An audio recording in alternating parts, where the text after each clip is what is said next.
Hello बच्चों, let's start the question and the question says glycerol decomposes at a boiling point that is 563 Kelvin. Discuss a method which can be used for its purification.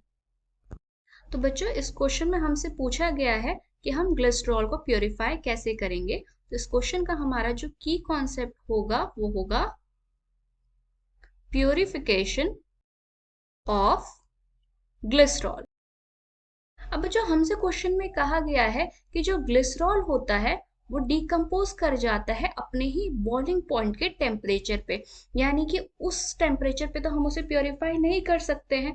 तो ऐसे cases में glycerol की purification के लिए हम जो method use करते हैं वो है वैक्यूम डिस्टिलेशन का मेथड। अब बच्चों किसी भी लिक्विड का जो बॉइलिंग पॉइंट होता है वो टेम्परेचर होता है, temperature at which its vapor pressure is equal to external pressure. Now अगर हम सेम लिक्विड को लोअर टेम्परेचर पे बॉईल करें, जब हम प्रेशर उसका रिड्यूस करें एक्सटर्नली, ठीक है, तो उस केस में वो लो टेम्परेचर पे बॉईल कर जाएगा और उस केस में उसका डिकम्पोजिशन भी नहीं होगा। तो बच्चों जो हमारा प्रोसेस होता है वैक्यूम डिस्टिलेशन का, उसमें यही टेक्निक यूज करी जाती है किसी भी लिक्विड को प्योरीफाई करने के लिए। वैक्यूम डिस्टिलेशन में हम क्या करते हैं कि हम किसी भी चीज का प्रेशर रिड्यूस करते हैं। और प्रेशर कैसे रिड्यूस किया जाता है? Pressure is reduced with the help of water suction pump. So बच्चों it is a process in which distillation of a liquid occurs under reduced pressure, enabling it to boil at a lower temperature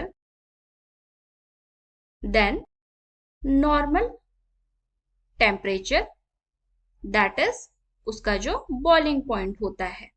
अब इस case में बच्चों जो हमारा pressure reduce किया जाता है वो या तो हम रिड्यूस करते हैं वाटर सक्शन पंप से,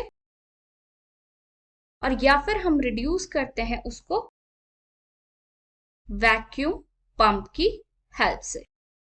तो इस केस में बच्चों क्या होता है कि जो ग्लिसरॉल है उसका प्रेशर ऑलमोस्ट रिड्यूस कर दिया जाता है 12 mmHg पे, और फिर इसका बॉइलिंग पॉइंट भी कम हो जाता है जो कि 553 केल्विन हो जाता है, और इस टेम्परेचर पे ग्लिसरॉल डिकम्पोज नहीं करता है और आराम से हमारा प्योरीफाई किया जा सकता है।